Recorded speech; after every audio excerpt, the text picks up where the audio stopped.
Welcome, everybody. We appreciate everyone's attention here at tonight's workshop. The purpose of this workshop is to provide new commissioner orientation, and with that, we will turn it over to the city manager to get started. Thank you, Mr. Mayor. As you know, we've started doing this. This is our second or third year of new commissioner orientation. It's a way to get folks that are potentially new to the diocese. It's open to anybody. An opportunity to kind of get up to speed real quick, learn faces within each of the various departments of the city, and get a kind of a quick overview, hopefully a quick overview of what we do. So Commissioner Norfleet, I would just say, as informal as it could be tonight, Q&A, feel free to interrupt and add questions, and we'll get started. And we have, I think our slide deck is 92. So we're going to do our best to keep it moving on at a really good pace. Are we going to use the clicker? Okay. I saw it move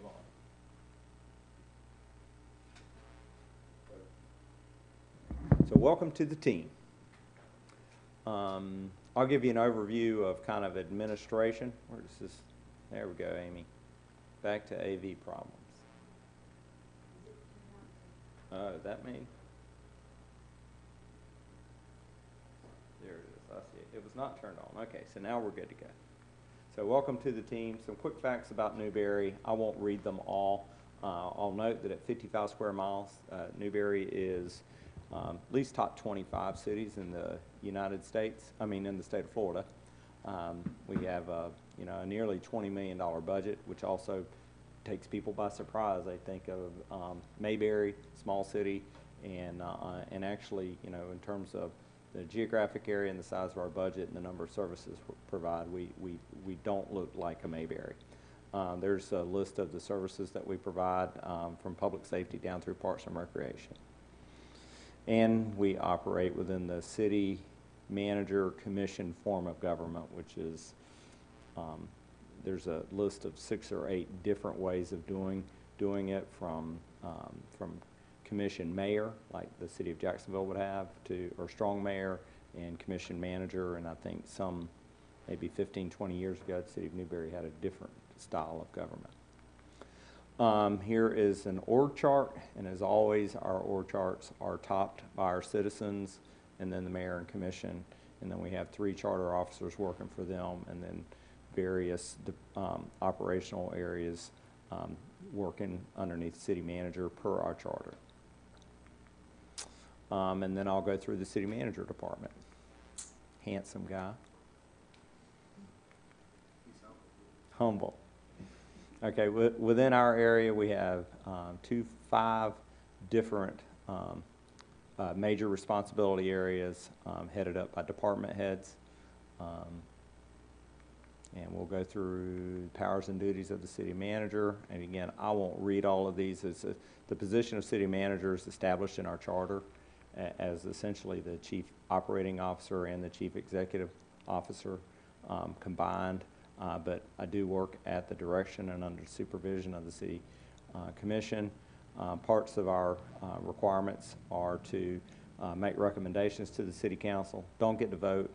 And then one that's often picked at is to ensure that laws, ordinances, and policies are enforced.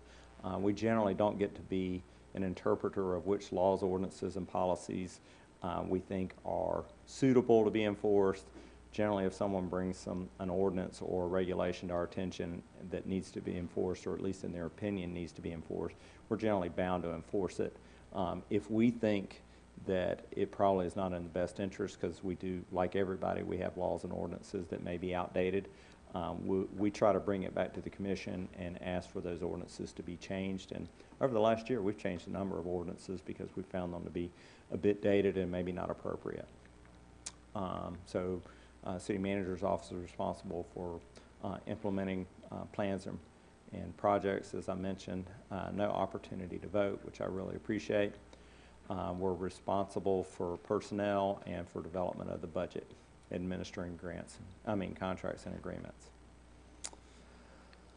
Operational priorities are really set by the commission, but Mike, can I interrupt before you get Sure. too far? Can you go back to the Sure. chart? because I probably should have chimed in here. One of the, all the way back to the chart. that you Oh, had org about chart, the yes, sir. org chart, yeah. One of the things that's really difficult to transition as an elected official, as a commissioner, is to realize that you're no longer Paul Norfleet, you're Commissioner Norfleet. Can you go one more slide back? Absolutely. No, not that one. All right, well, I want the big org Oh, chart. okay, yeah, There, right there here, we here go, we there go. we go. The only 3 people in the city of Newberry that work for you are the city manager, the city attorney, and the city clerk. And where we get into trouble with that is because we don't make the mental shift yet that I'm a commissioner. I see Jamie on the street, and I pull over and say hello to him, and we're talking. And I say, oh yeah, and I saw a pothole down there. Can y'all go fix that? And now, not intentionally, but you created a problem because he struggles. Do I say no to a commissioner, elected official? Do I stop what I'm doing and go do that? And so it takes a little bit of time to kind of make that adjustment. Now, you can call the city manager at any time, the city attorney or city clerk, and you can give them direction up until the point where it's something that he'd have to have 2 more votes in order to do. But it is every single one of us, including myself, has made that mistake. We see somebody and we know something needs to be done, or we have something in our brain and we say it, and to all the city employees, you're the commissioner, so they want to make you happy. They want to do, what you're asking them to do. But if they're in the middle of something, do they stop what they're doing, go do something else, that kind of thing. So it's an important thing to kind of try to let sink in, because everybody else works for Mike. Obviously, Scott's got attorneys in his office. Judy Rice has 1 assistant in her department, but pretty much everybody in the city. So a lot of people are going to call you up and ask you to hire somebody, give this guy a job. You say, I'll be glad to put in a word for him, and I'll pass that right along to Mike. All right, Mike, now you can go like 8 slides forward. Yeah, and it's just one thing that we've experienced is what often is offered as a suggestion, and in your heart of hearts it is a suggestion. Subordinates never receive it that way. It is always drop what you're doing. It is the #1 priority and go do, and you meant, hey, I just wanted you to be aware of something that was out there. So operational priorities, getting back into that, they are set by the commission, but I'll tell you, this is one I hold dear. It is that we are going to offer elite level of service in all of our operating areas, or we're going to die trying. I mean, government has a bad reputation. I come to the city of Newberry believing that we can be an uncommon government operation, and so we work on elite level service and reducing process and listening to our residents and trying to understand what it is their issues. Oftentimes we get government-itis, where we understand government so well that when people talk to us, we kill them with process and all the reasons why we can't do it. Really, they don't want to hear about how government runs. They just want us to solve their problems. And so we work on this daily. We're charged by our commission with offering lower than average costs for all of our services, and we strive to do that.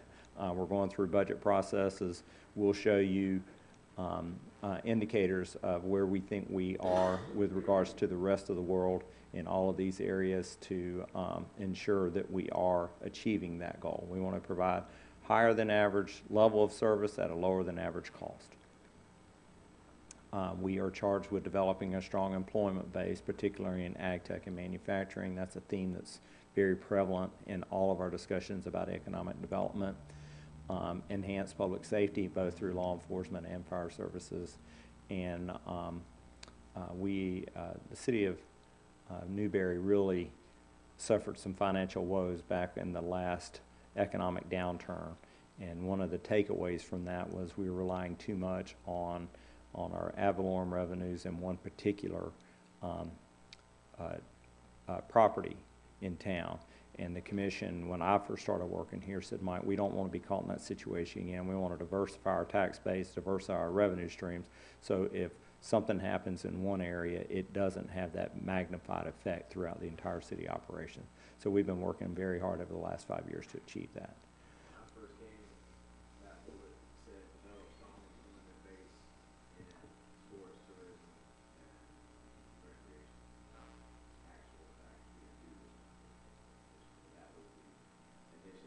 Who gets elected really does drive the policy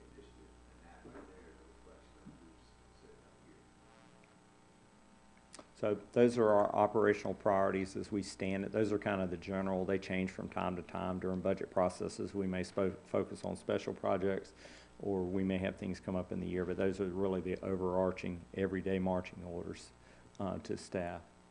Special projects, focusing on infrastructure. Next Monday, we'll present our CAFR, our Comprehensive Annual Financial Report, and we met on that today with our auditors, and one of the things they brought forward was how much of a increase we had in the value of our assets, infrastructure, and it was, and as they explained it to me, I thought, well, that's exactly what we've been charged by almost every elected official sitting in this on the dais currently. Is they got elected on maintaining our infrastructure, investing in our infrastructure, and over the last two years, our auditor even commented about how strong we have been in funding infrastructure over the last 2 years. So, and there's been two focuses: making sure our existing infrastructure is well maintained, but also planning for growth, making sure that we have the ability to have water and wastewater assets or roadway assets as we move forward and as our community grows. Technology, uncommon for a community of our size to have as much focus on technology as our commission has. They're all very technology savvy, and as a result, they've kind of set a course for us to make sure that we are abreast of everything, which from a staff perspective is nice, because it's really tough to be sitting in a position where you know you need to take advantage of technology and you feel like you don't have the support. Technology does cost, but in the end, in the long run, it's a benefit to our, it benefits and a savings to our residents. So we have a number of projects teed up to take advantage of technology and make sure that we are relevant and able to provide that high level of service at lower cost. And then quality of life issues, you know, things like revitalizing our downtown area. We recently struck franchise agreements to bring natural gas service into town because we see that as a big value for our citizens. Natural gas is about a third the cost of LP gas right now. If you want gas for heating or for cooking, it's LP and it's expensive. So bringing natural, it'll help with economic development. Community broadband is another initiative that we've looked at. So we hear these things from our residents, we hear it from our commission, and so we've identified those as special projects that we'll be working on in the next year or so. And with that, I'll turn it over to Fire Chief Ben Buckner.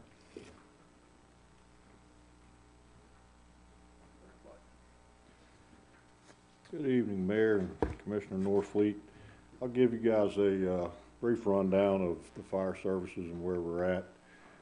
We have 13 full-time operational personnel, 12 full-time operational personnel, and then myself as administration. We have, in that org chart you see, we have 3 lieutenants, 3 driver operators, and 6 full-time firefighters. We have a lieutenant, a driver, and 2 full-time firefighters on duty every single day. Fire department demographics, which is what I just discussed. We're on duty 24 hours a day, 7 days a week. We do have the exchange program with Alachua County that allows us to be ALS on our engine company.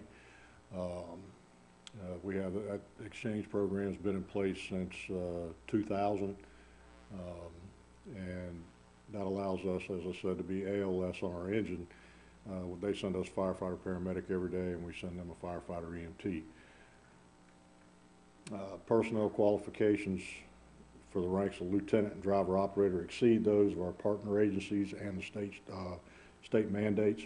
We exceed those levels that are recognized industry-wide as being the standard. We pride ourselves on being the best at what we do, and anything we can do to be better, that's what we're going to do. Some of our personnel required advanced training, which within their classification of rank allows them to work out of class, meaning they can work up a classification in rank. That helps with some areas such as overtime. It also helps with covering vacation time, things of that nature, leave time essentially. But that's also one of those items that we work real hard with the members within our department to try and get them educated to a point that they can continue to strive and get better in the job that we do.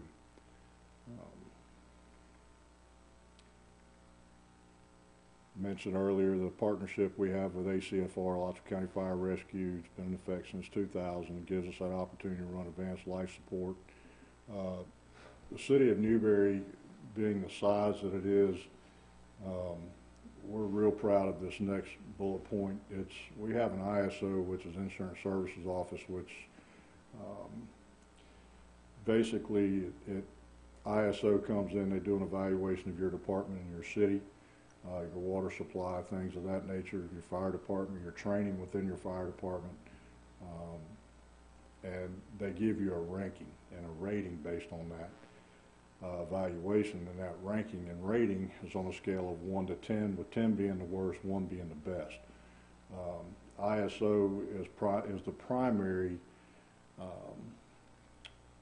purveyor of rates, if you will, throughout the insurance industry for homeowners insurance and business insurance. It's called PPC, Personal Protection Classification. We are a 3 inside the city, and to kind of equate that for you, Alachua County's a 3, and the city of Gainesville's a 2. So we're right there with some much bigger departments. I believe Alachua County has about 230 to 250 operations personnel. We're able to achieve that same ranking that they have with 12 operations personnel and 1 admin. That put us back, the last survey we had was back in 2014. That put us in about the top 6% of the fire departments in the country from that 2014's numbers. Again, we're real proud of that. And just to jump in on both of those points, Paul. Thank you, Mr. Mayor. Just to jump in on both of those points, the city of Newberry has invests in a fire department and pretty well, and if you look budgetary and maybe compared to other small cities in Alachua County. But the payback to our residents is through their insurance rates. So, by comparison, city of Micanopy, city of Archer, are ISO. Archer is actually ACFR station now, so they get to 3. But High Springs, I think, is a 5, I believe. So their insurance companies are charging them based upon their ISO rating. So this commission has previously invested in its fire department so that our residents would enjoy better insurance ratings. And with regards to advanced life support, not everybody offers that, and that brings a paramedic into every call. And I think that will save a life at some point. I know that there was a discussion maybe 2 or 3 years ago about just going back to basic life support. And I mean, it was overwhelming from even the firefighters that aren't trained as paramedics that say, look, if one of my family members is the reason that we're calling 911, we want that paramedic in there. He can do things, he can offer medical care that we are just not able to provide as trained EMTs. And so we really value keeping that advanced life support as part of our fire department. Right, exactly. And one of the things that we're currently in the process of doing, this is the 2nd year, we're in the process of working toward providing our own ALS through Newberry Fire Department without that exchange program. And the city's, again, invested in sending people to school, getting that higher level of training so we can provide our own ALS, which is going to be very big for a city the size of Newberry. It's next to unheard of for cities of our size to be able to provide the level of service that we're currently providing and have the ISO rating that we currently have, but also to be having that conversation about providing our own ALS in the future. That's big. Chief, what's our year period on that? We're about 4 years out. We have a person that went to paramedic school last year. We have one that's currently enrolled. We have 2 additional paramedics, so that gives us 4.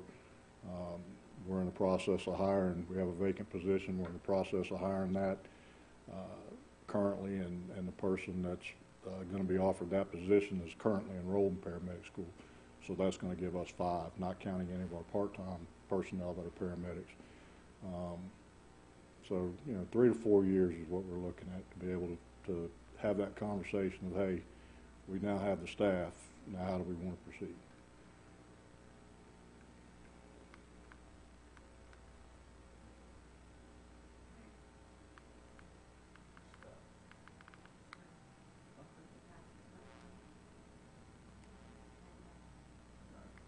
There we go.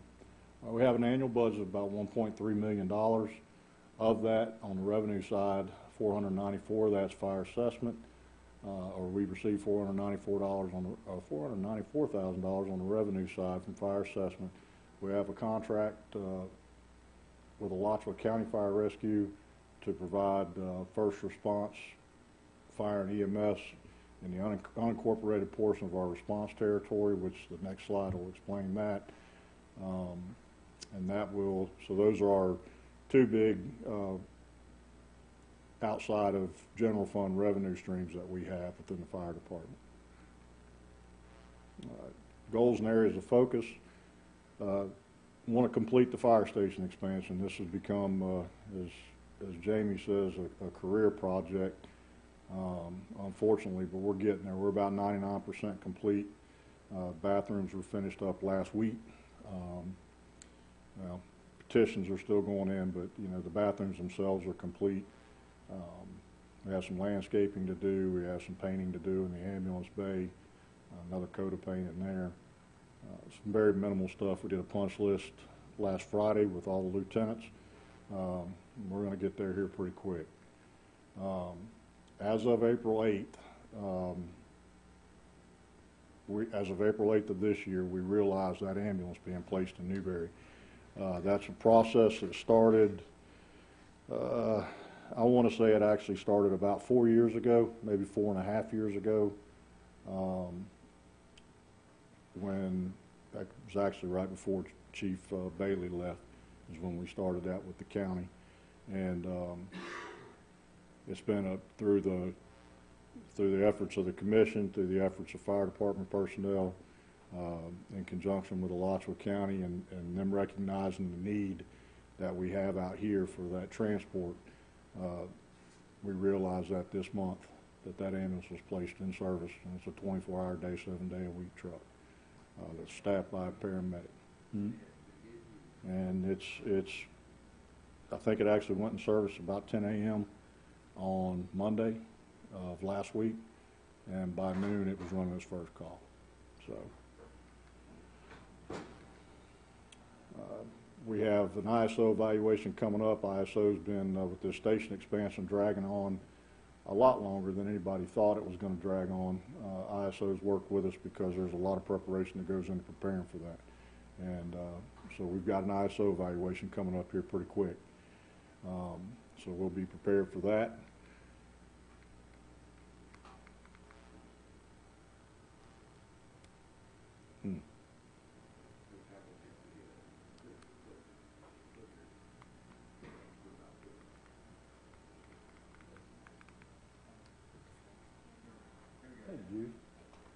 Okay. We always are efforting to provide the highest level customer service through our professionalism, effectiveness, cost effectiveness, and our efficiency. We're always mindful of the investment that the city, the commission and the citizens have invested in the fire department. You can ask just about anybody that is associated with me in the fire department. I'm about as tight as they come. If it's something that we're asking for, it's a need. If there's a want when it comes budget time, I'll be the first one to say, hey, it's not a requirement. We'd love to have it. It's going to help us be a little bit more efficient, but it's not required. So we're always mindful of that investment that the community's put into public safety within the city.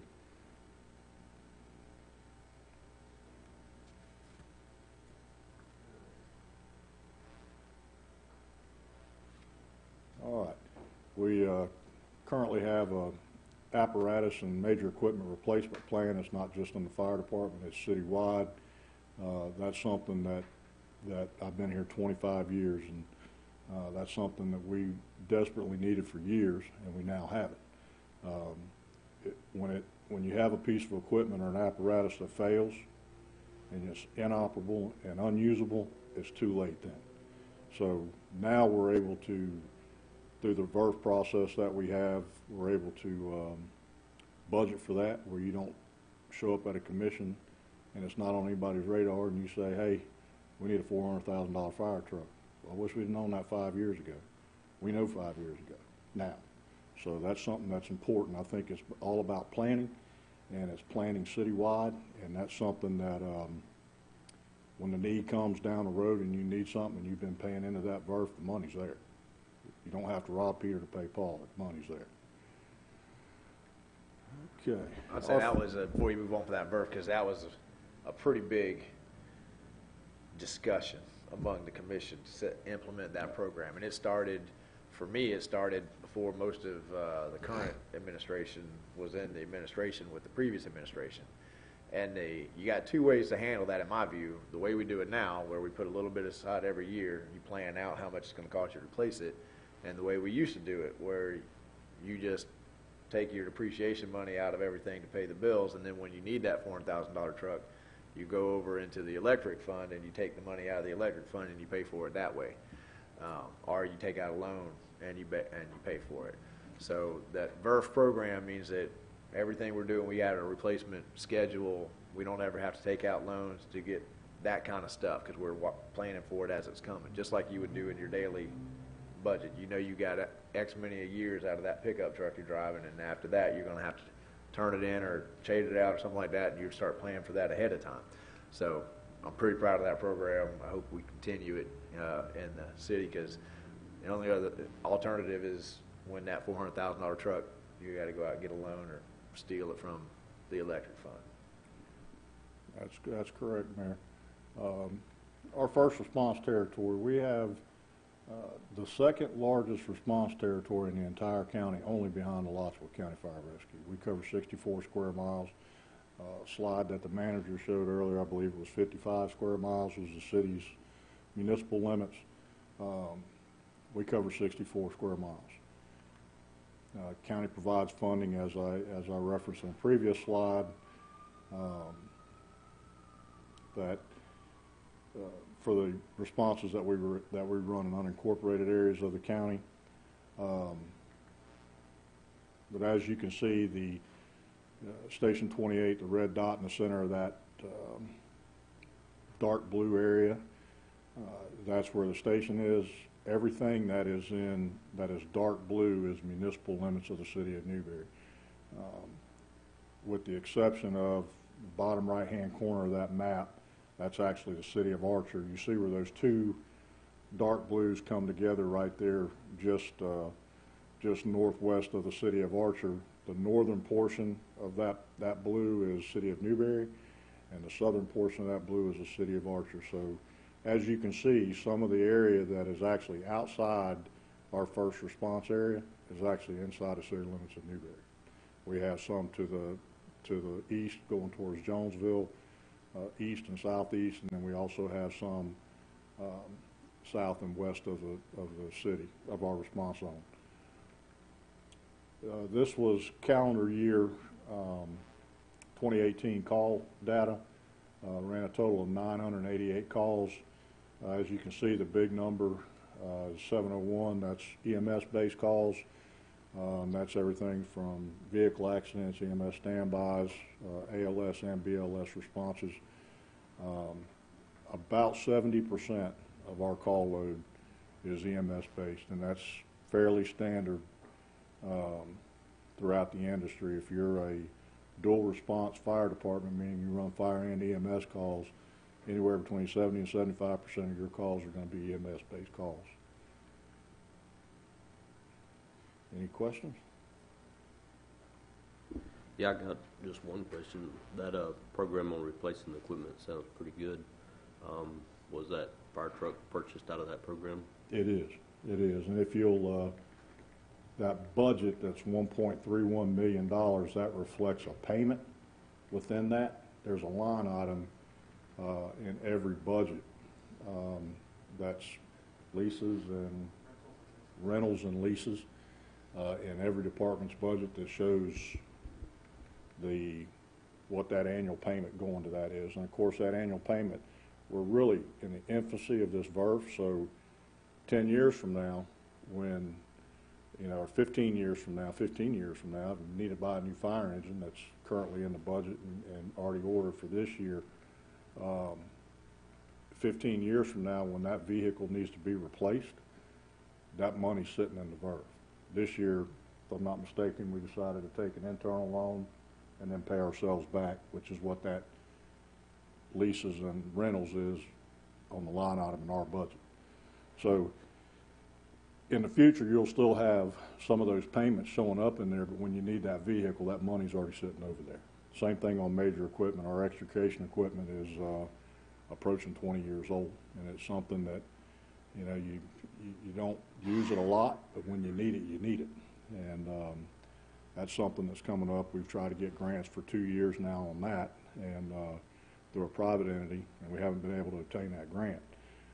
But it's something that is going to be, not this year, but next year, it's going to be showing up in our CIP because we're going to have to plan to replace that. But to answer your question, yeah, that money is definitely in the budget as a line item, and that's how that truck that we have in the budget this year is purchased. Remind me, the fire department is unionized. Are you part of the union? Or are you the negotiator? So you're at will, right?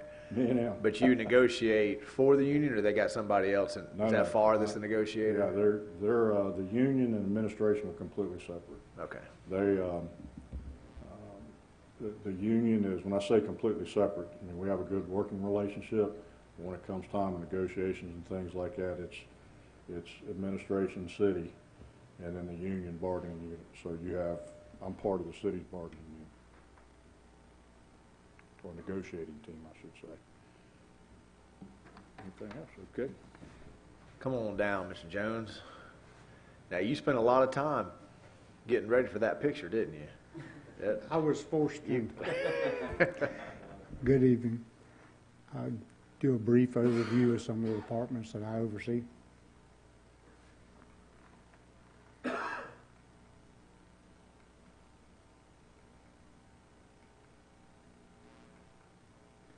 It's organizational chart of the utility and public works staff.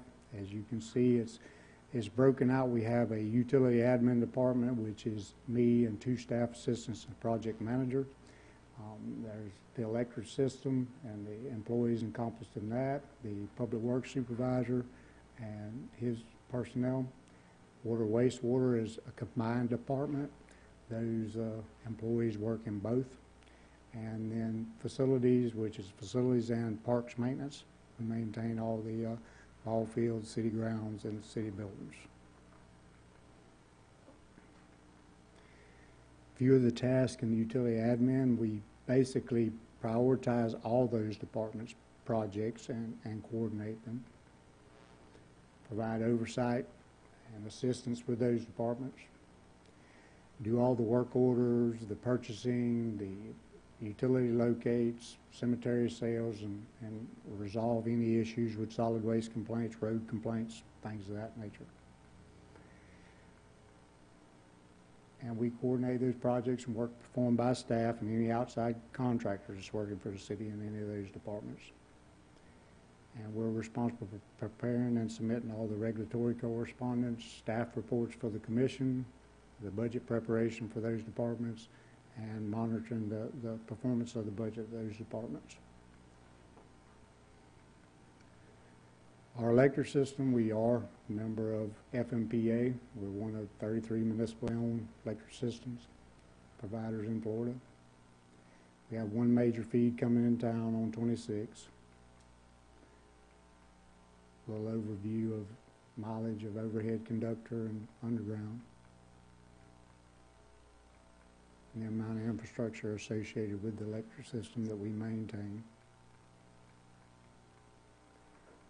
Right now I think that number's off a little bit. I think we're a hair over 2,000 on the electric meters.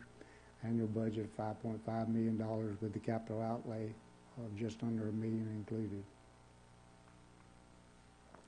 And that department has 5 full-time equivalent positions.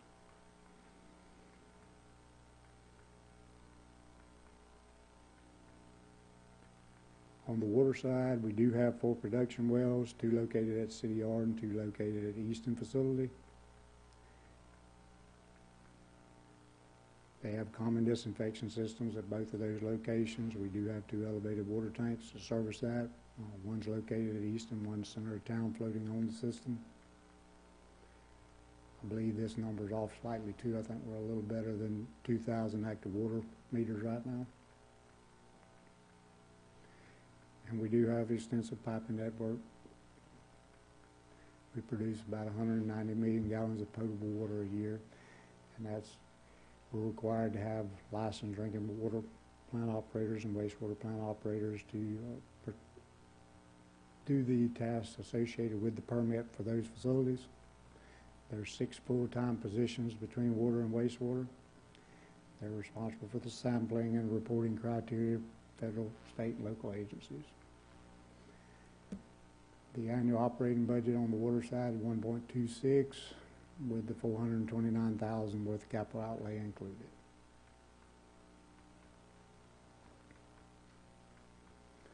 Wastewater side, we have the treatment plant, 25 lift stations.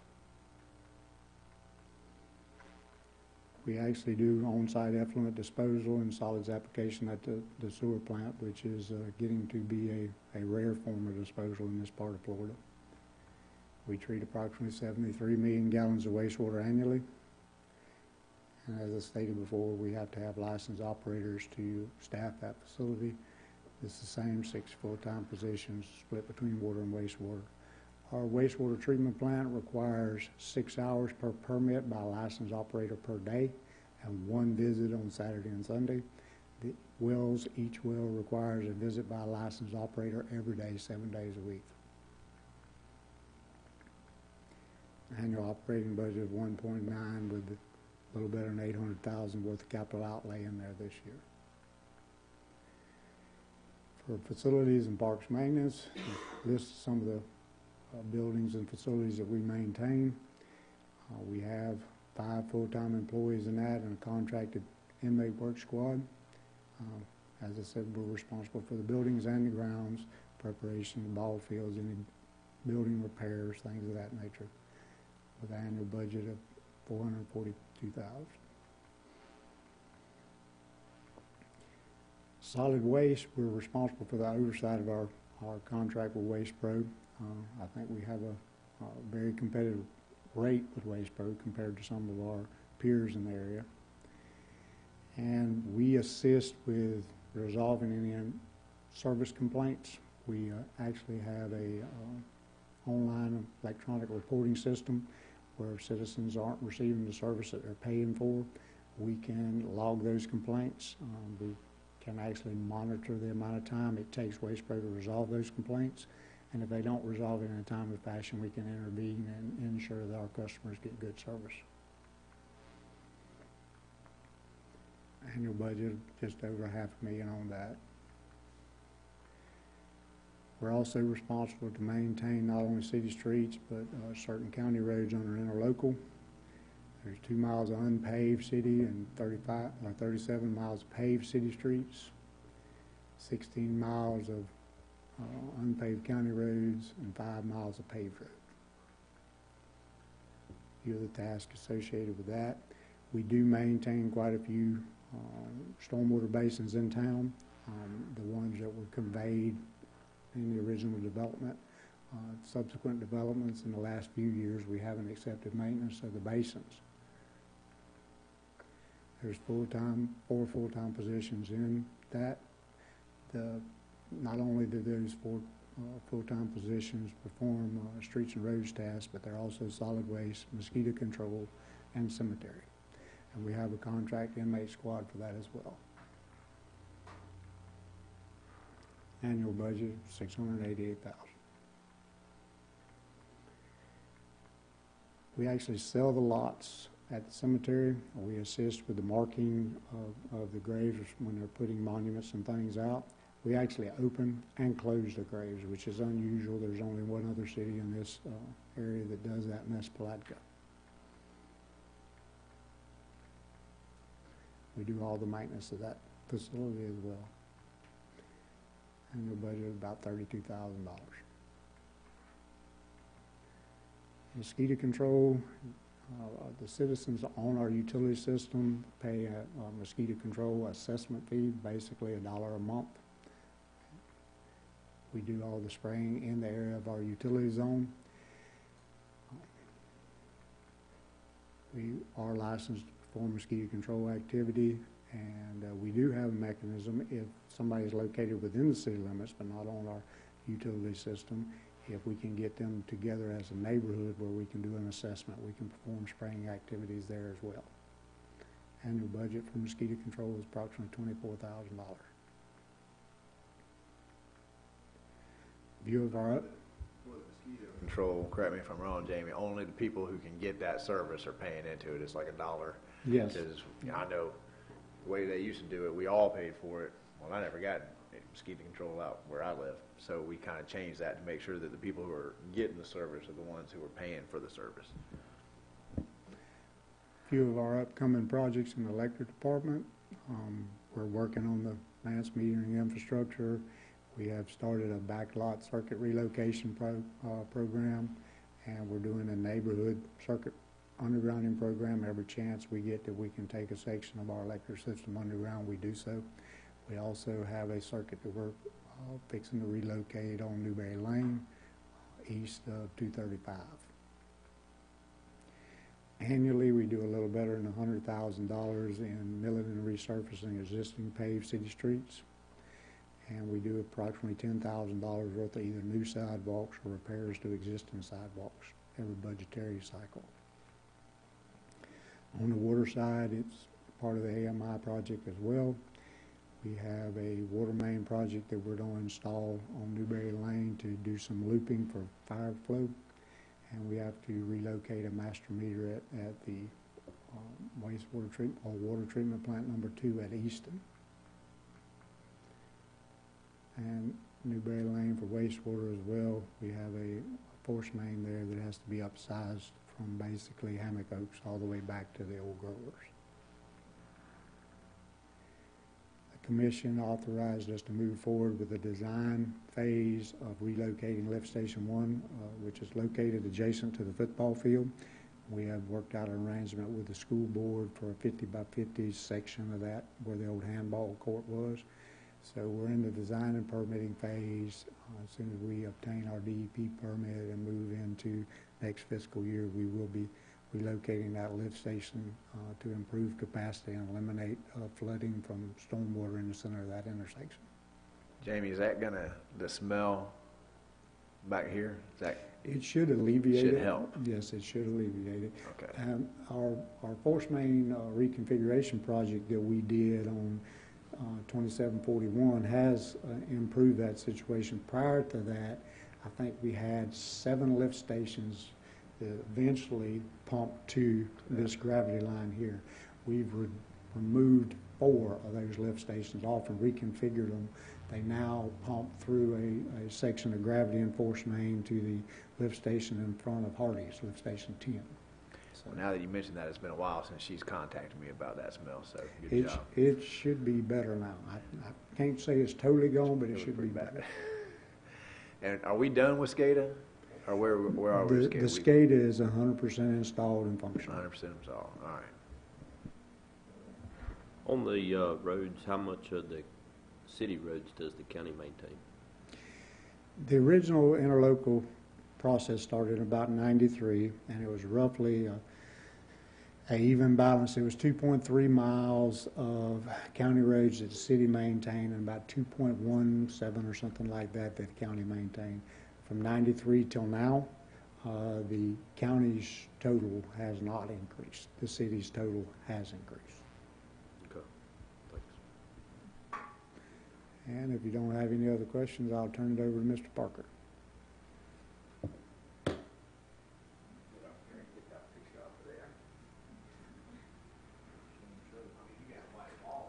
Man, that was tough. Good evening, Mr. Mayor, Mr. Norfleet. My name is Travis Parker. I am the Recreation Director here. And I do have a short, shameless promotional video for you.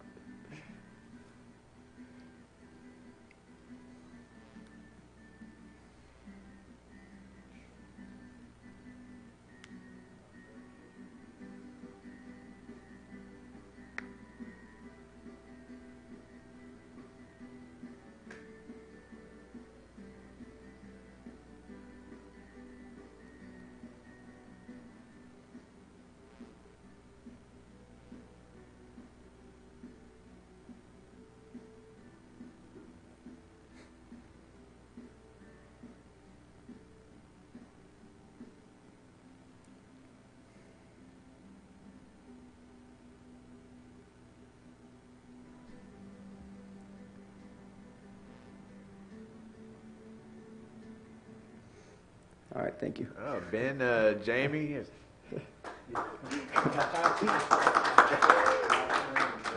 Well, we know that Dallas is gonna, he's probably got Yeah, he about a can- good 30-minute documentary about the finance of that. He will one-up it. We have a staff of 11, consists of a full-time custodian at Easton, program supervisor over 2 coordinators, one that primarily works out of Easton and the other one out of our Martin Luther King Jr. Center, and 5 assistants to work events, assist programmers, pretty much anything else that we have going on. Part-timers. Yeah, the staff assistants full-time and the program assistants are all part-timers. We have pretty much any youth sport that you can think of. We're working on potentially bringing lacrosse, but we handle all football programs, baseball, softball, t-ball, soccer, volleyball, and soccer are our biggest sports participants-wise. We participate in Babe Ruth for baseball and softball, Boys and Girls Club, Pop Warner, and Act 4. Act 4 is a local league that consists of Gainesville, Williston, Bronson, Alachua, pretty much anywhere local to us, and we play volleyball, soccer, flag football, all those basketball, all those sports out of there, and mainly is run by Newberry employees. The current president, Dallas, is the treasurer, and Brittany is the secretary. So we run the league for pretty much our entire area for all those sports. Some programs by the numbers. Like I said, our largest would be soccer, and it's pretty consistent. All these numbers stay pretty consistent across the board. We get growth. We've had growth over the last year in every sport that we've had except for t-ball. And the reason for that is they started playing 6U softball. And last year we didn't have enough to create a softball team, and this year we had 78 participants. So seeing steady growth. Adult programming, we offer slow pitch softball. We do Wednesday or Friday nights depending on what works with the schedule. We usually get about 10 to 12 teams per season. We do cornhole on Wednesday nights as well. He's not. We've got adult basketball as well. We're trying to get that offered. We're trying to throw tournaments out there. Tough one to get into for adults because it's offered everywhere, but we're trying to break into that. The Martin Luther King Jr. Community Center, we also offer a lot of different classes out of there, and we also offer adult or senior programming. So we have elder care that meets at the municipal building every week. Monday through Friday. We have Silver Sneakers, which we just started at Easton, which is a workout group for seniors, and we do bingo on Mondays.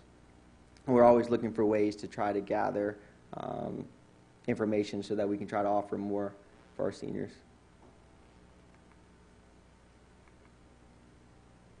Our parks, as the video said, we have a lot of them, and we have Easton, Jimmy Durden, Freddie Warmack, Martin Luther King Jr. Community Center, Lois Fort, Champions, and the Pocket Park. Our facility partners, most of these are based out of Easton. We've got Rad Sports at Champions Park. Pro Ball Academy is at Easton. Easton itself. M2 Battle Sports is a laser tag group. The RC Park, Newberry Star Park. We've teamed up with the Florida Fish and Wildlife Conservation Commission. They do trainings and such. They use a classroom. And then Greenfield Preschool, they offer after school and summer camp out of the Easton facility. Some special events, I'm sure you've heard plenty about Westfest over the last few weeks. Really good event. I thought you might like that. I didn't put it in there, but I think Dallas was good at it. And the Martin Luther King Jr. celebration. It's always a really great event. We actually sat down today and we started planning for January's event.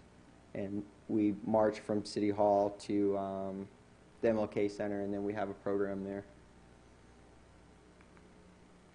Some current and upcoming projects. We're going to be doing a lot with Wild Spaces. Projected revenue of $3.4 million.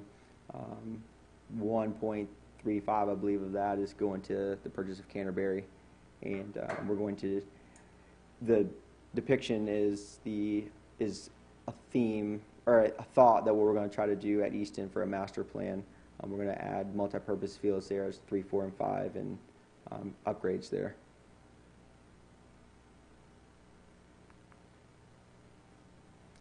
And unless you have any questions, I'm going to turn it over to Deborah. Thank you. What was your budget? It was 525, I believe. When I first started, it was 1.3 million in Parks and Rec.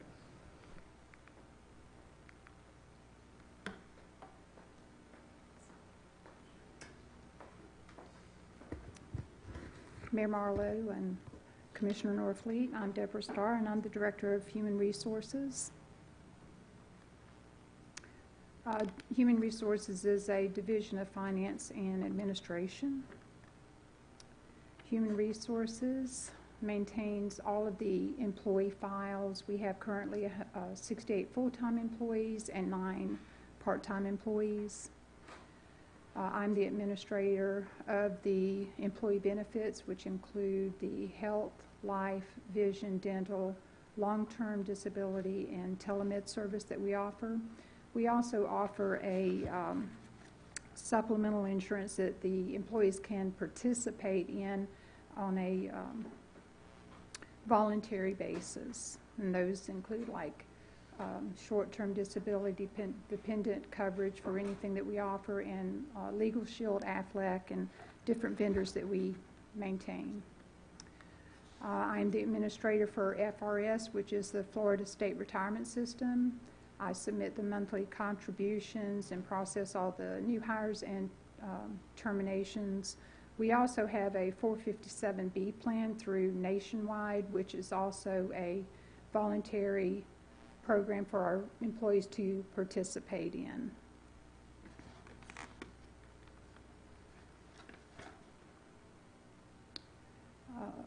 And we have an annual budget about $112,730.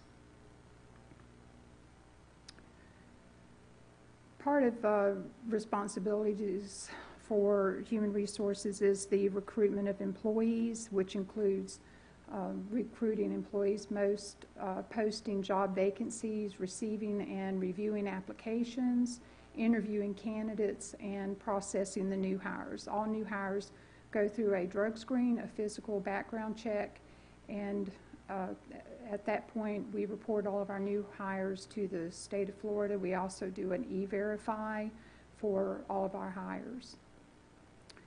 We issue employee ID badges for all of our staff, and we process terminations and process COBRA for all of our terminated employees.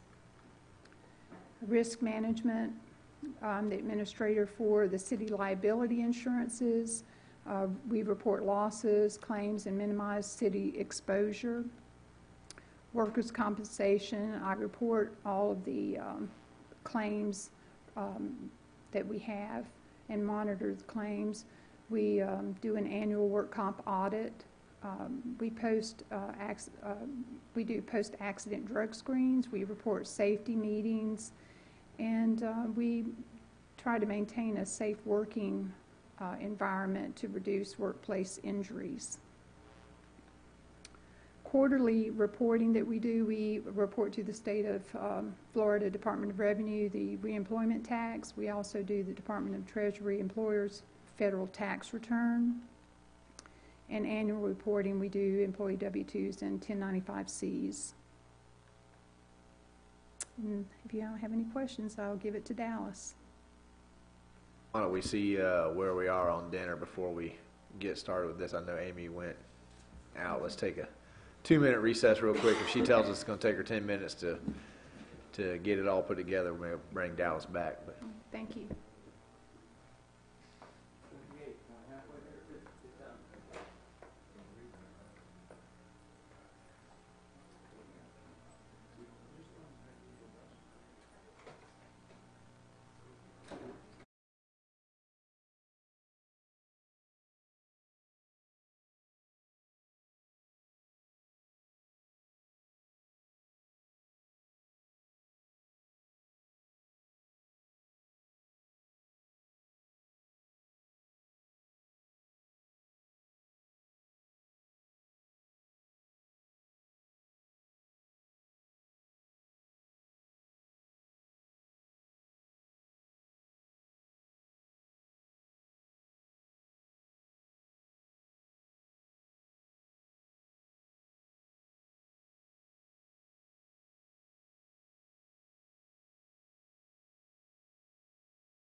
under $3 million. We also do your purchasing, so we ensure that the departments are complying with the adopted purchasing policies and following governmental standards and best practices. We issue purchase orders and we issue competitive sealed bids for competitive procurement processes. And our annual budget's just shy of $280,000.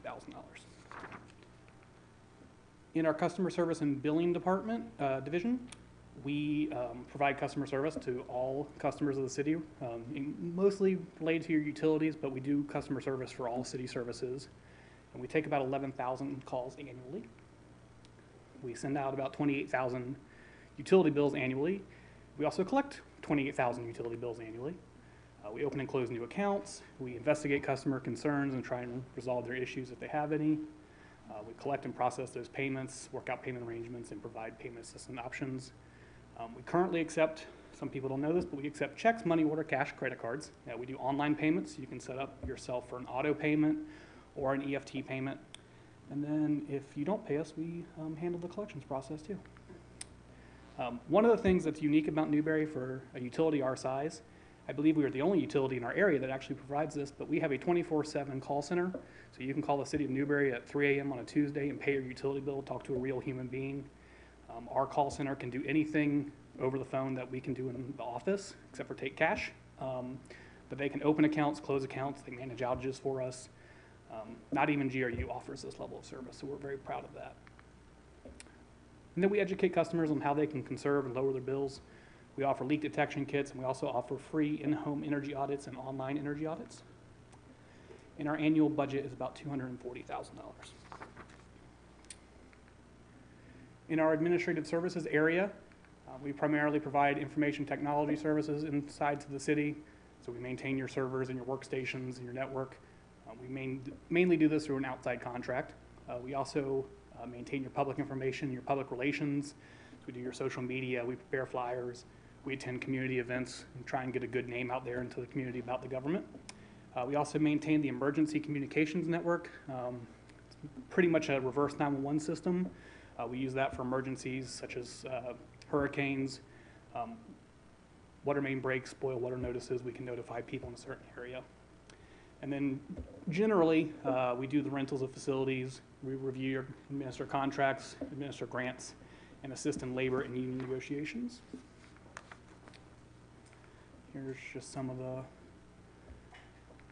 flyers we've designed.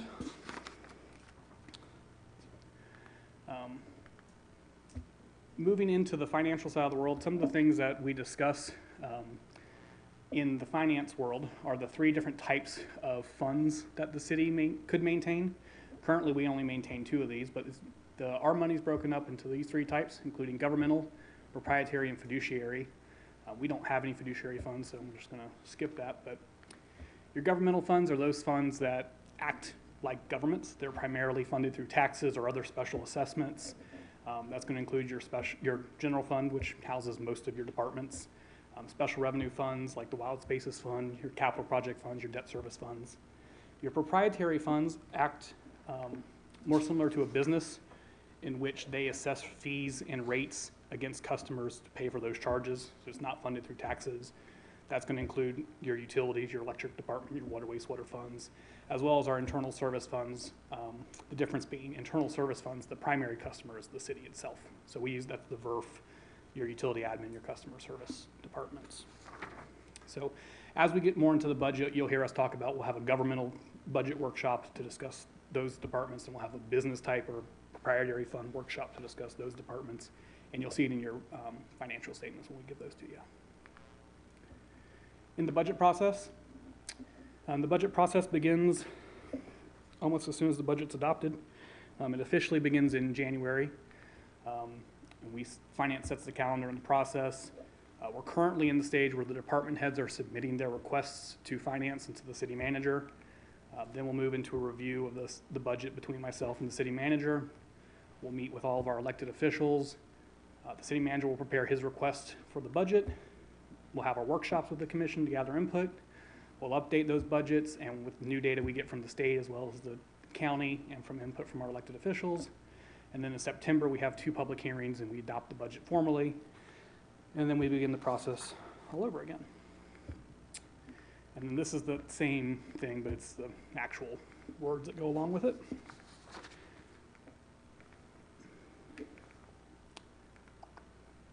And then the upcoming items we have in Finance and Administration is we're currently in the process of a bank change.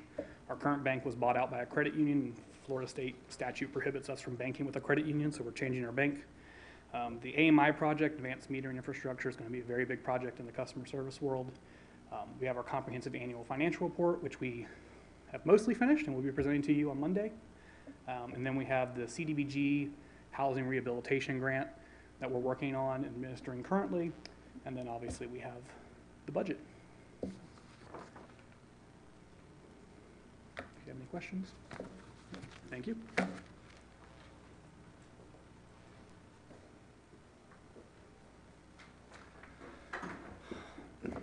Mr. Mayor, Mr. Manager, and Commissioner Norfleet. First of all, Commissioner Norfleet, welcome aboard. I'm with the City Attorney's Office. Scott Walker is not here tonight. He's actually in Stark as we speak, and he and Clay Martin are handling their first commission meeting there. Our office was selected to be the city attorney there, and so they're going through that process right now as we speak. We have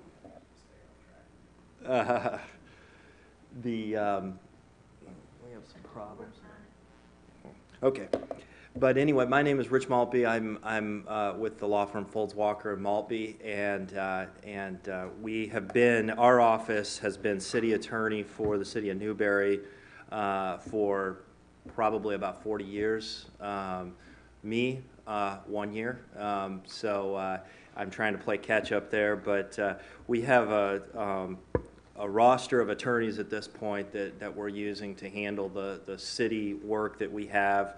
I have Andrea True here with us, and I don't know if you've had a chance to meet her yet, but she joined our firm just a few months ago after having her own practice in Gainesville, and so she brings a lot of experience to us in terms of running a law firm and kind of a different dimension there, and we've gotten her fully invested in the municipal work that we do. And then we also have Dave Wagner from our office, who is a former Alachua County attorney, and he's of counsel to our firm, and he doesn't necessarily attend many of these meetings. I'm guessing that Mike and Jordan probably have never seen him at one of these meetings, but he's one meeting. Okay, that's more than I thought, but he's behind the scenes, sort of a high-level strategy type resource for us in our firm that we call on occasionally. So, and I think he was the city attorney or the county attorney for about 17 years or so. So he's got quite a wealth of information. Two keys that we would want to remind any newly elected official is when it comes to city business, if you have a question that involves, some legal aspect to it, we would really encourage you to give our office a call. And probably better to give us a call rather than getting into, and you'll hear from Miss Judy later on about the public records aspect, but we try to minimize as much as possible long email strings going back and forth, vetting issues. Sometimes that's really the only practical way we can handle things, but it's better to just pick up the phone and give us a call so we're not creating more public records and making staff's job a little bit easier when it comes to responding to public records requests.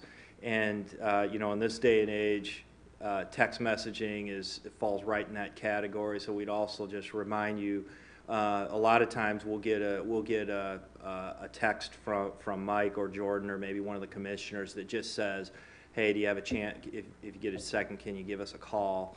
And doesn't get into whatever the issue is that we're talking about. You should just always assume that everything you're putting in writing is going to be deemed a public record. There's definitely some exceptions to that, but it's just safe to err on the side of assuming that. The other thing that we would remind everyone of is it's important to use your city email address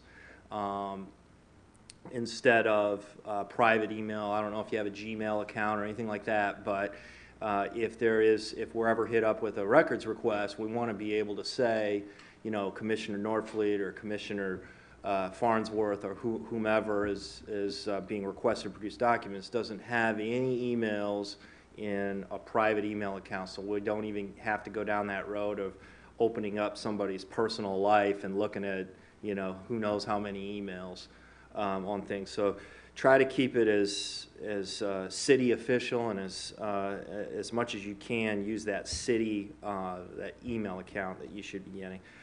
Also within our office, we have staff, Lisa Knox, Beth Phillips, and Tiana Foster, who help us out fielding calls. If somebody calls our office and Andrea or Scott or myself, we're not able to field a call, then always important to try to grab one of our support people, and they can help track one of us down or get something set up to get a meeting scheduled as soon as it's practical. As far as the role of the City Commission, as far as the role of the City Attorney, it's really important to keep in mind that really our function is to advise on policy. We kind of view it pretty simply, like you see up on the screen. The City Commission sets policies. The city manager and staff carry out and enforce policies, and the city attorney tries to advise both the commission and city manager and staff how we get through that process. That's how we view our role. There's obviously, every once in a while we run into some gray areas that actually have been subject to some discussions in the charter review. We've been really dissecting everybody's roles and trying to figure out who should be doing what, but those are the general buckets right there. And to speak more to our role as far as advising the city, currently right now the list you see up there you'll find in our city charter, and that is the most critical document that any commissioner should have handy in terms of how does the city work. That's the starting point. And currently in the city attorney section for executive officers, the requirements for the city attorney are to attend all meetings and advise the commission on all points of law and procedure. And that's probably an overstatement, prepare all ordinances and resolutions. We have a really nice luxury here in Newberry that the staff actually in many instances prepares a lot of the ordinances and the resolutions for our review and approval. Not always the case. Sometimes we work in tandem on things. It just depends on what the issue is that we're trying to address. We prepare contracts and other instruments in writing, and again, I would say that's probably a little bit of an overstatement. I know that Mike and Dallas are intimately involved in contracts, and many of which the city attorney would not necessarily see or review in depth. But that is one of our functions, obviously. We also protect, defend the city on complaints, suits, and controversies in which the city is a party. Sometimes those, depending on what the matter is, oftentimes if it's an employment issue, we'll turn it over to the Florida League of Cities, and the city attorney won't necessarily have a daily hand in how that litigation is handled, but you know, sometimes there's challenges with the records requests and other things that can lead to litigation, and we'll definitely be very, very much hands-on with respect to that.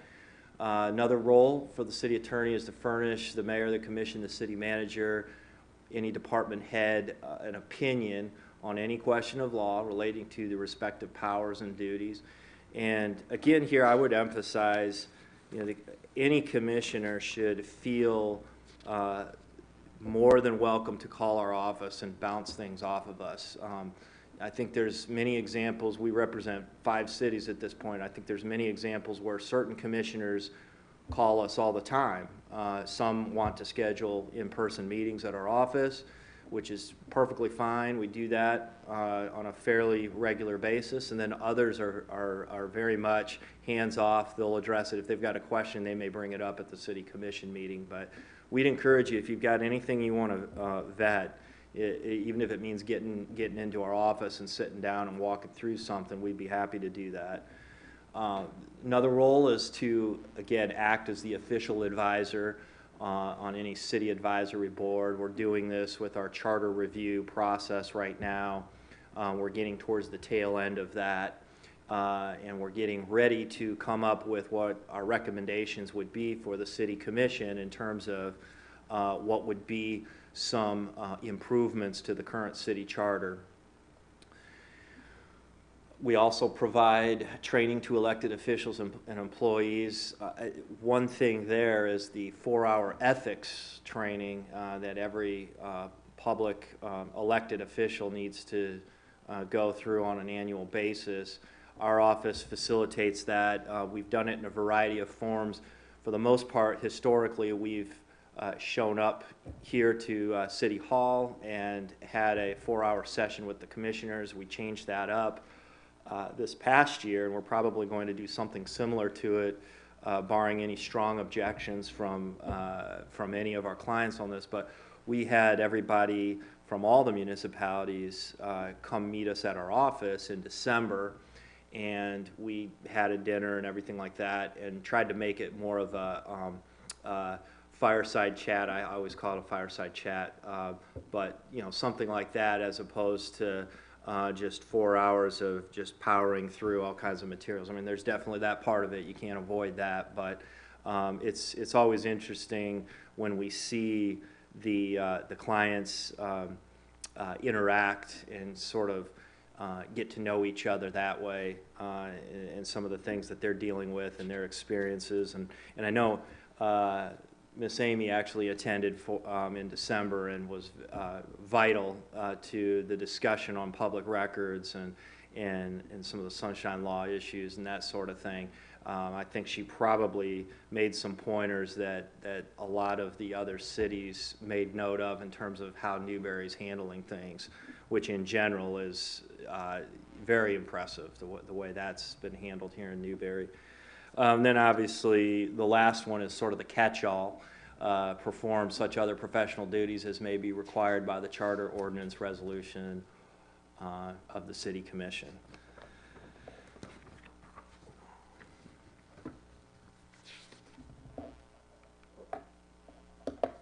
It's important for every elected official, department head, anybody, city staff to become familiar with the rules and procedures, the charter, the code of ordinances. We always bring, the city attorney, we always bring our attorney binder with us that has those quick references to the charter and the rules of procedure.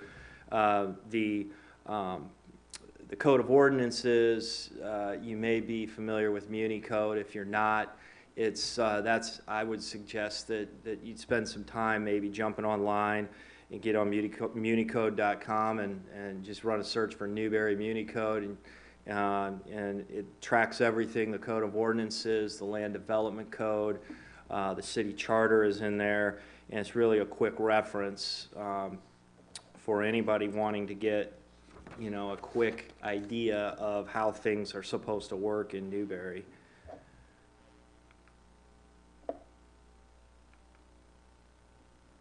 So in terms of conducting city business, here on the dais, the process, an agenda item is introduced.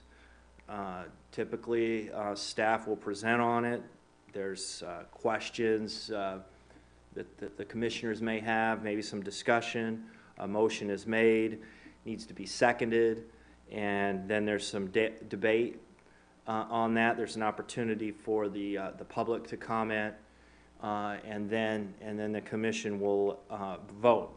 And that's typically the process. If the motion dies, then somebody else can pose another motion if they want, and go through that process again, or we move on to the next agenda item.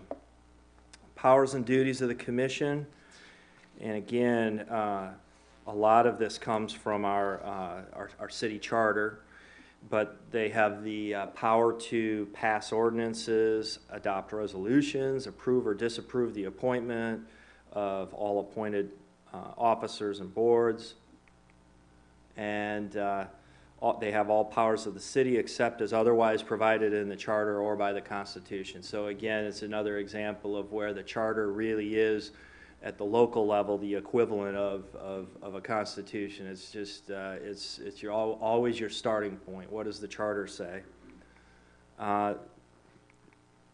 We have proclamations, resolutions, and ordinances. Proclamations are more ceremonial. They call attention to certain groups or honor certain causes, convey messages to the residents, and the mayor has discretion on what is proclaimed.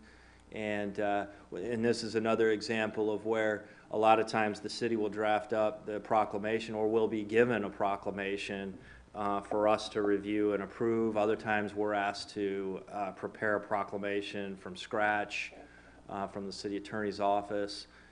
Just depends on the situation. Resolutions are an expression of the commission's opinion or stance on something.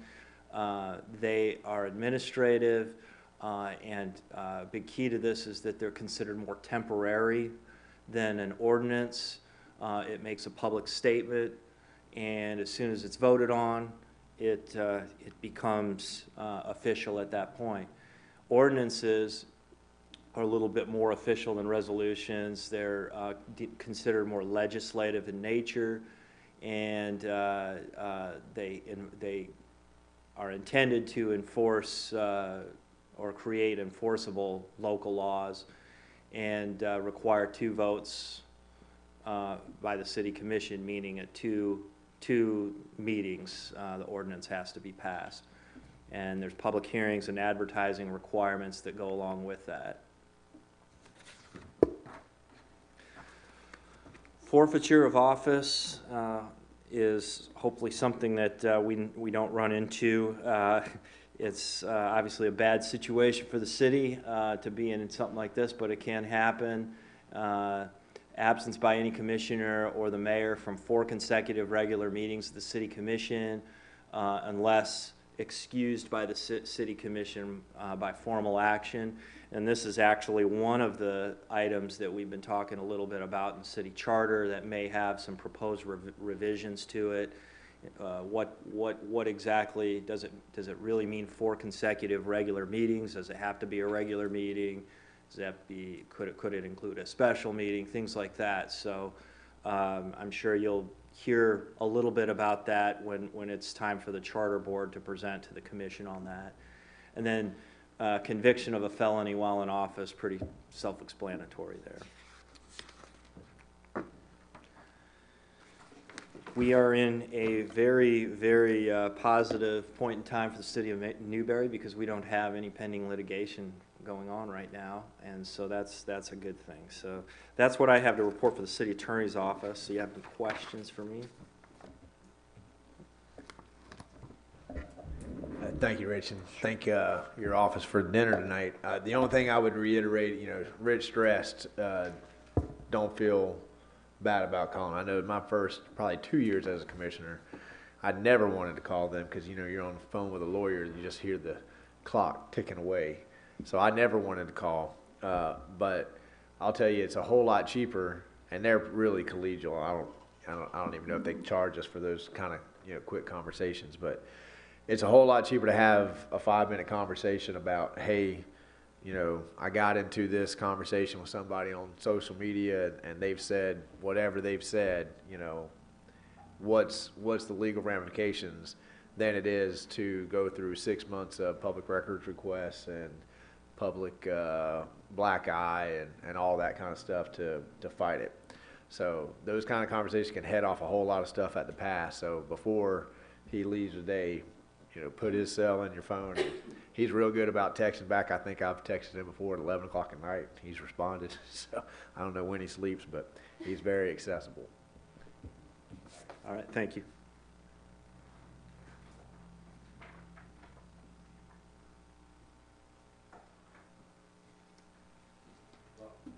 Good evening. Okay. See if I can do this.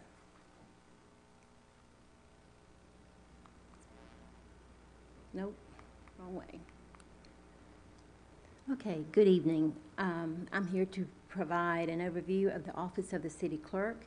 My department consists of 2 employees, myself and a part-time staff administrative assistant. My assistant is Sierra Cross White. She has been here for just a couple of months, and she is a part-time employee. I am appointed by and serve at the direction and pleasure of the City Commission. Per our charter, I am recognized as one of the 4 executive officers of the city. I am, excuse me, I am a certified municipal clerk. I earned that designation in 2008 through the John Scott Daly Institute of Government, Florida State University. And I am proud to say that my designated RMLO, which is Records Management Liaison Officer through the state of Florida, is Amy DeLucio. She's serving in that capacity with the former city clerk, and I have maintained maintained Amy in that same capacity. But she earned her Florida Certified Records Management certification last summer. So you have 2 staff members that are certified record managers.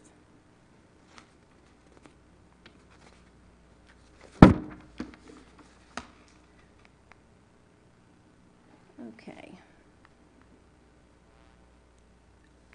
I have no idea where I'm at, so I'll just continue.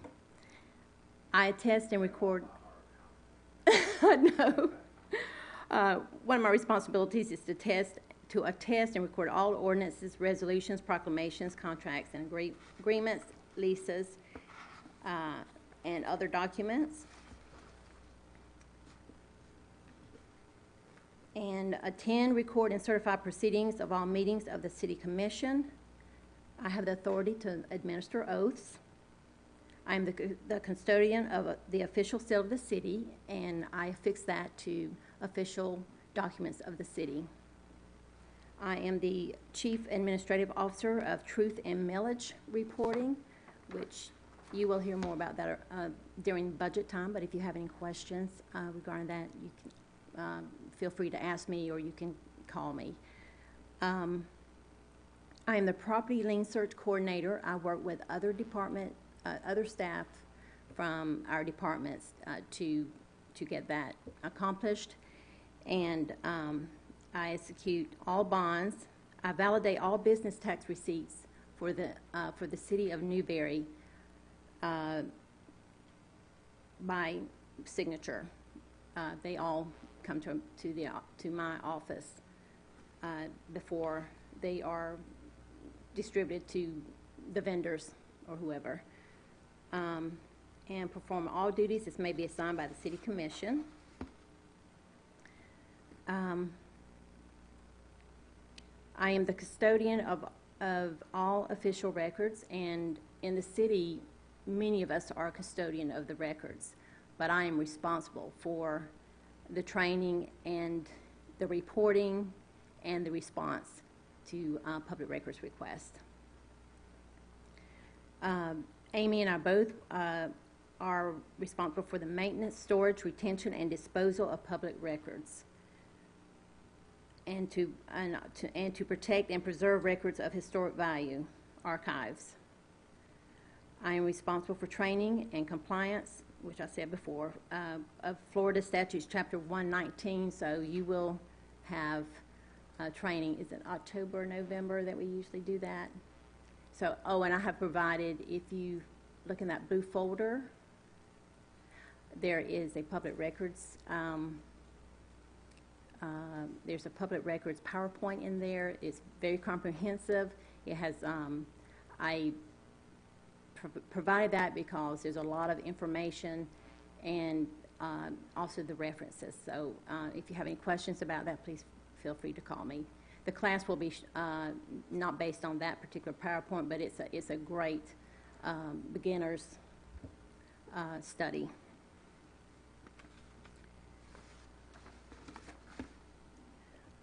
I'm the official in charge of all administration duties pertaining to the city elections. I maintain registration records of city electors as provided in the general law of the state, and the municipal election registration and qualifying officers of the candidates.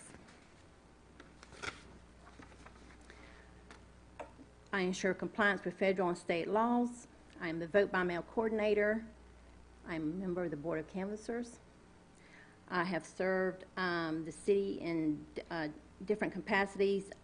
For example, for the last 3 years, I have been a member of the Florida League of Cities Utility, Natural Resources, and Public Works Legislative Policy Committee. And I am also secretary to the Charter Review Board. And I believe that I am finished. So do you have any questions? Okay, thank you. Thank you, Miss Judy. And coming up for round 2 will be Brian Thomas's clone. Yeah, Brian has never looked so good. All of staff, I'm sorry, all of staff know I'm a wannabe planner. So now's my chance to pitch it for Brian. We'll talk about planning and economic development, which houses a couple of operating areas. Org chart, which shows a staff of 2, 5, 6, including Brian. We have planning, we have building, we had codes enforcement, and economic development in that group. Start with planning. We develop and maintain the city's comprehensive plan and the land development regulations, both of which are required by state law. The state legislature requires that every municipality in the state of Florida maintain a comprehensive plan. It has certain elements, which are another word for chapter. There's about 12 elements. There's actually a new element that's being contemplated in the Florida legislature right now. So if that law passes into law, then we'll be charged with adding a new element. It's an element that speaks to protecting and preserving private property rights, which is nice, but it will come at some expense. It'll be fairly expensive for us to develop that element and get it incorporated and adopted into our comprehensive plan. The comprehensive plan is kind of an overview of how the commission and the community wants to see us develop. And then subordinate to that at a more detailed level are our land development regulations.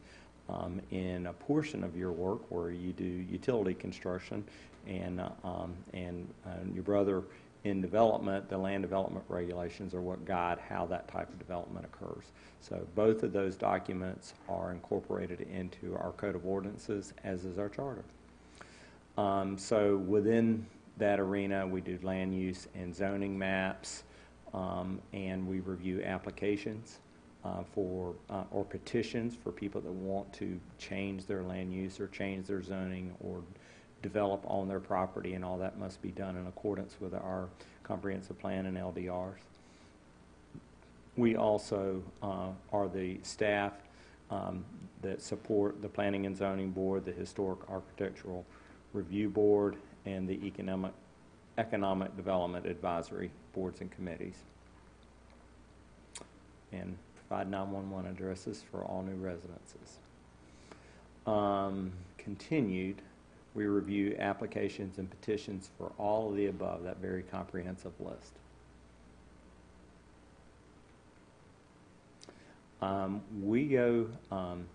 There's a type of legal proceeding that occurs with either the City Commission or the Board of Adjustment, which the City Commission acts as sometime, that are called quasi-judicial. Will I be throwing a curveball if we ask the City Attorney's Office to come up and do that?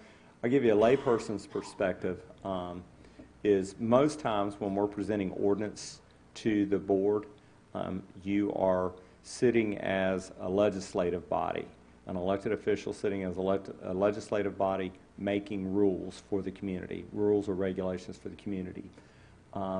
Oftentimes, there are petitions that come through that ask for your permission to do something where you switch from your legislative cap to quasi-judicial, which means you're now sitting as a judge to ensure that a petition is being proposed, development is being proposed in accordance with those rules. It's kind of a weird situation. Most times if you're elected to a legislative body, that's all you do, or if you're elected to a judicial body, that's what you do. In local government, you're asked to do both. You do legislative hearings and you do quasi-judicial hearings. Rich is going to take you through them, but we ask staff that before every public hearing we announce, that's the first sentence that should come out of our mouth, this is a legislative hearing to try and reinforce what you're being asked to do, or this is a quasi-judicial hearing. And now Rich is going to go through it. Well, no, he's not. There it is. Dallas had already thrown me the curveball 10 minutes ago, so yeah, I'm already warmed up. No, as Mike said, the point here is to review an application. There's all different scenarios. It could be a variance, special exception, special use.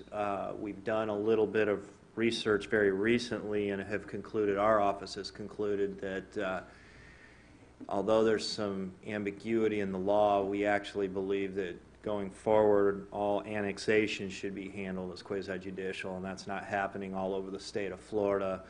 But the whole idea is that even though there may be a large number of people impacted by something rather than just one person, each of those people comprising that group is specially impacted, and so it's safer to do the quasi-judicial process even in that situation. And the key there, the words that you'll hear from our office when talking quasi-judicial is due process.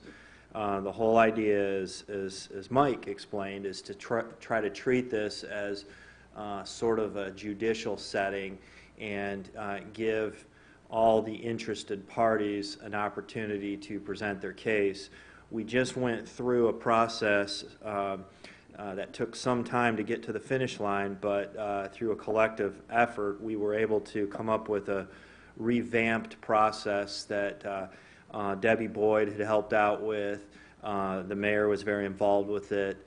The manager was very involved in it.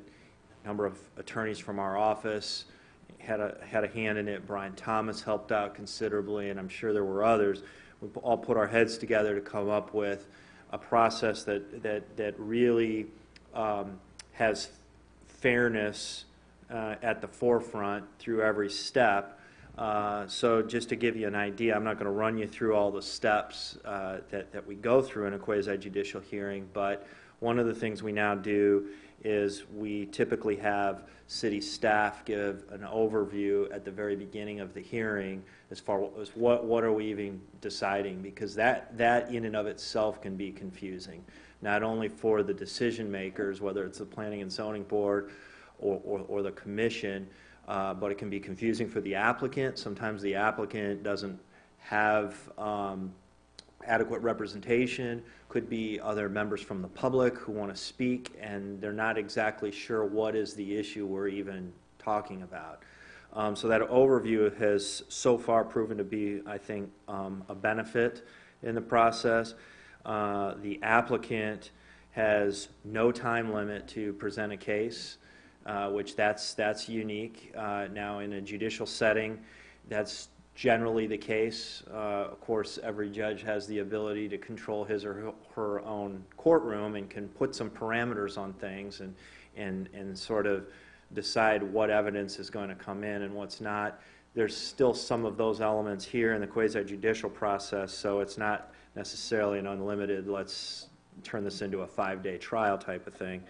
But then the other thing that we do now is we include third-party interveners. We give them, if a person qualifies as a third-party intervener, we give them an ability to present his or her case, make any type of presentation, provide expert testimony, whatever it may be.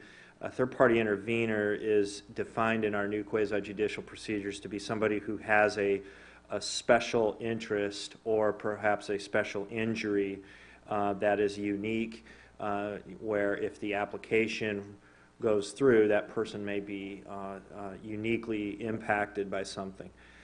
So those are sort of the new components of the process that we now have in place. And of course, I've run you through a few of these examples and rezoning, some of the different types of applications that Mike just had up. A lot of those are subject to the quasi-judicial process. And again, just to emphasize, the idea is to give everybody an opportunity to present evidence, cross-examine witnesses. That's another key component in any courtroom. Did somebody get a chance to cross-examine the applicant and maybe in that way rebut some of what the applicant might be trying to promote?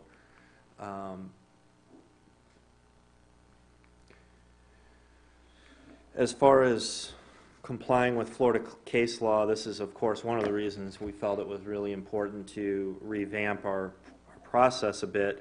The burden of proof is always on the applicant to begin, but once that initial burden is met, the burden shifts. Now, I'm not sure I would say it shifts, as it says up there, necessarily shifts to the board to justify denial. I don't know that that's necessarily the approach or the mentality that the board is taking.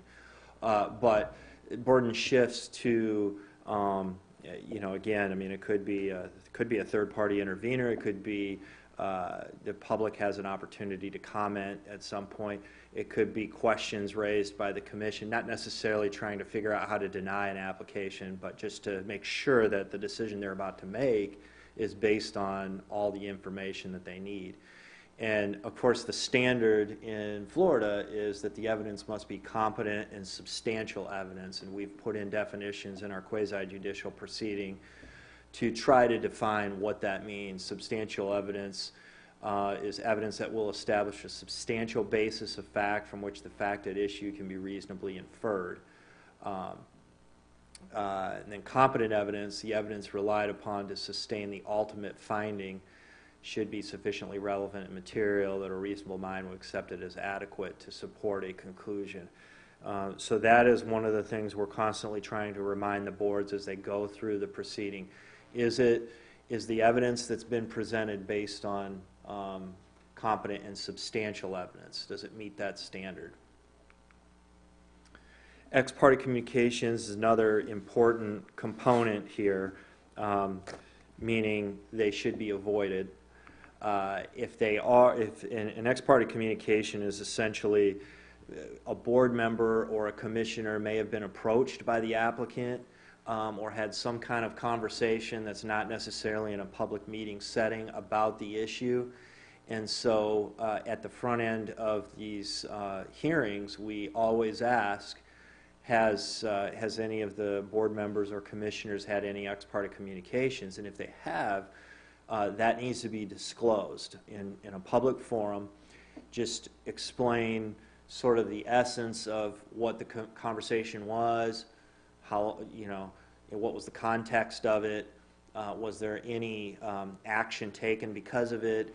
Ultimately, what we do ask, the city attorney asks, or the chair will ask the person who engaged in that ex parte communication if they believe that communication is something that's going to influence them and create a situation where they may be biased or prejudicial in one direction. If there's a presumption that if those communications took place, that is the effect of it, unless the commissioner or board member explains that no, they believe they can act fairly and impartially. If that's the case, then we generally operate on that assumption, unless somebody during the proceeding introduces evidence that maybe changes, the other board member's mind, the city attorney's mind, in which case we would actually ask you to recuse yourself from the vote on something like that.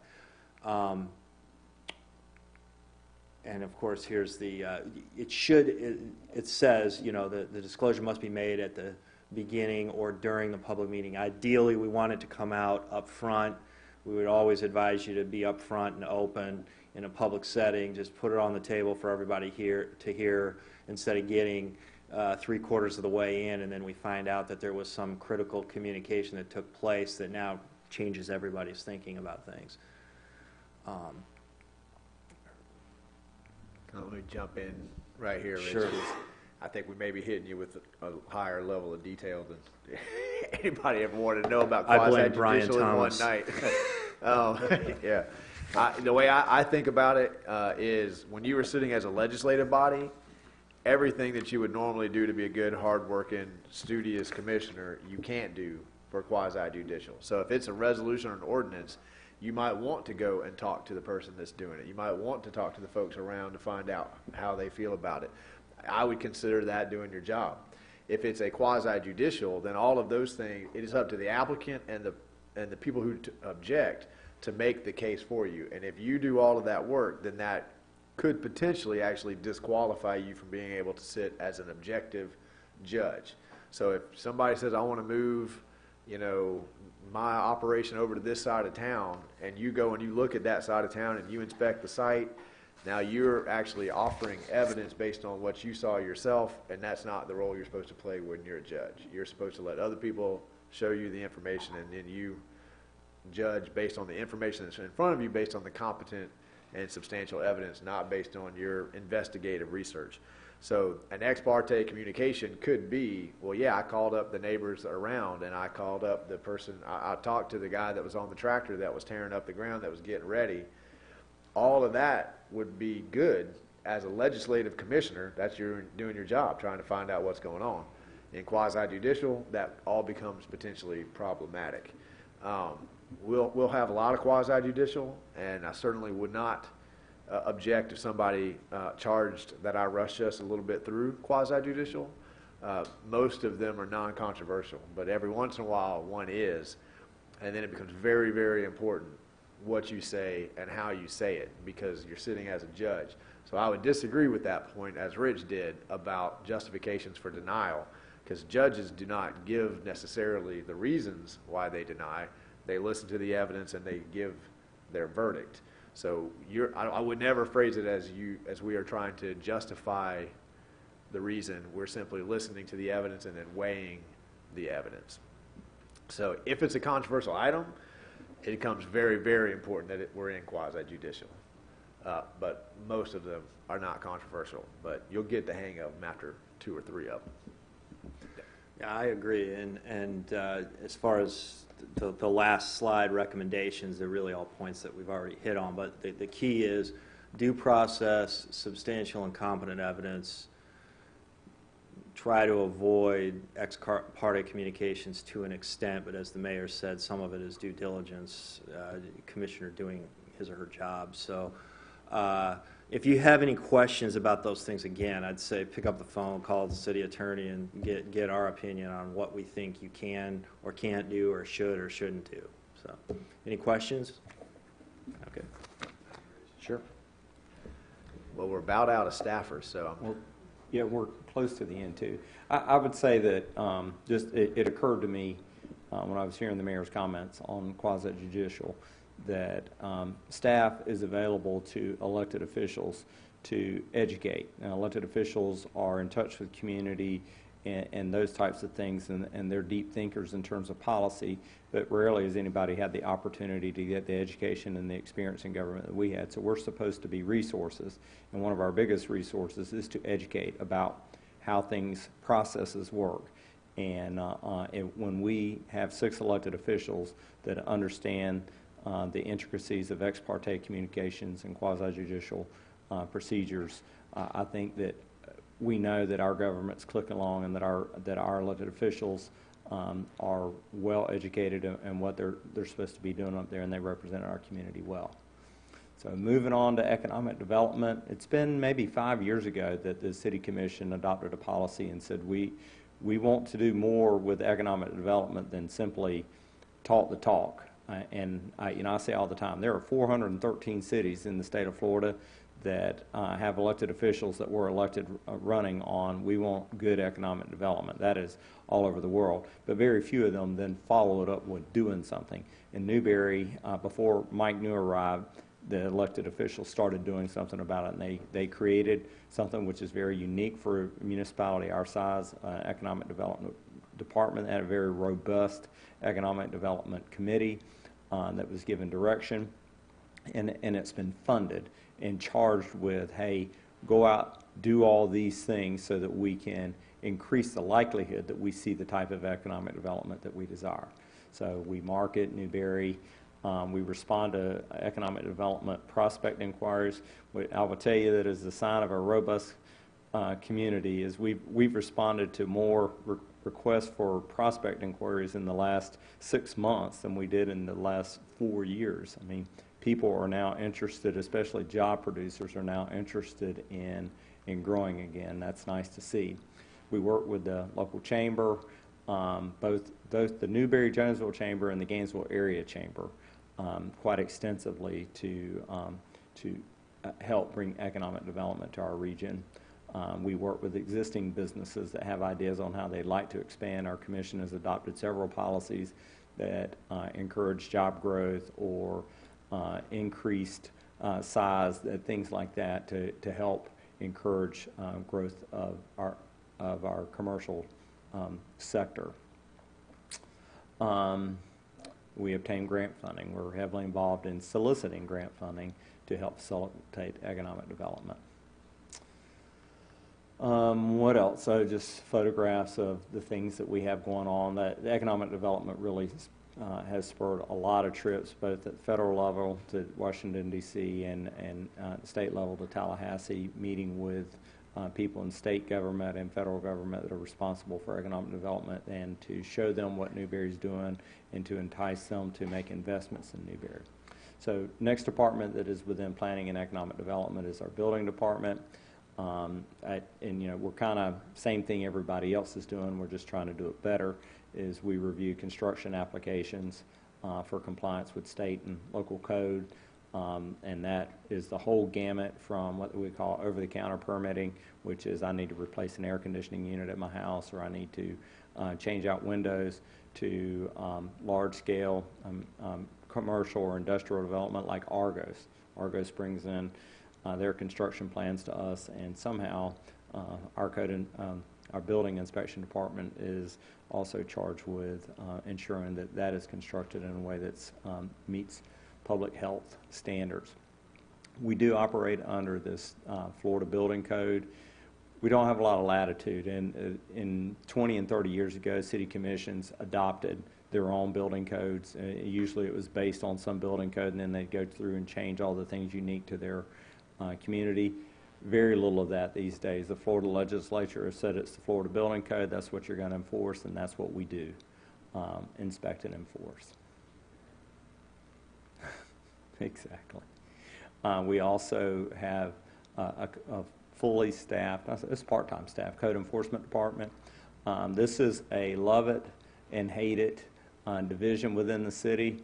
I get about 50% complaints for you guys don't have code enforcement and you need more code enforcement, and we have folks that come into city commission meetings and they complain that we don't do enough with code enforcement. And then I assure you, you will get telephone calls from people that say that we are too robust and zealous in our code enforcement. Generally, when the commission directed us to begin an uptick in code enforcement and staffing it, the direction was given, we don't want to be codes Nazis. We want to respond to complaints and how it applies to our code. So that's generally how we operate. We'll get a complaint from a resident that says, I'm unhappy that so-and-so has done this. We'll evaluate it to see if it's a code problem. If it is, then we notify the person that the complaint's about, who almost invariably says, why are you picking on me when so-and-so and so-and-so and so-and-so are doing the exact same thing? And so then we'll be on a little run for that type of violation. So I all confidence, every other elected official in Newberry gets quite a few calls related to codes enforcement. I got one last week from an elected official saying, could you explain what you're doing out there? But the things that we look for are unsafe buildings. Both codes enforcement and building come under the highest level of government that we operate under, which is public safety. So unsafe buildings, doing work without a building permit, those types of things.